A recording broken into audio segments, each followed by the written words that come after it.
Welcome to the Rim Break Rodeo. We hope this video helps. In this video, I will show how to make white sauce recipe step by step. Start by melting butter and whisking in flour to form a pale roux, then add warm milk slowly while whisking. Maintain medium heat and keep stirring until the sauce thickens and coats the spoon. Finish by seasoning with salt, pepper, and a small pinch of nutmeg, then adjust texture with more milk for soup or a thicker consistency for pasta. Gather ingredients: butter, all-purpose flour, and warm milk, plus salt, pepper, and nutmeg. Melt the butter gently, then whisk in flour and cook briefly to eliminate raw taste. Slowly pour in warm milk while whisking to build a velvety texture and avoid lumps.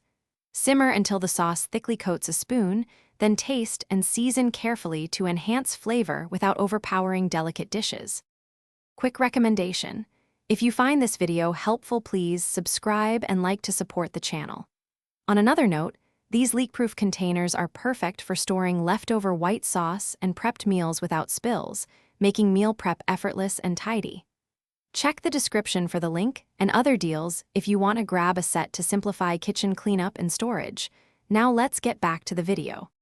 Keep a medium heat and constant whisking to prevent scorching and lumps. If lumps appear, whisk quickly and use a fine sieve if needed for an ultra-smooth sauce. Adjust thickness by adding warm milk incrementally until desired consistency is reached.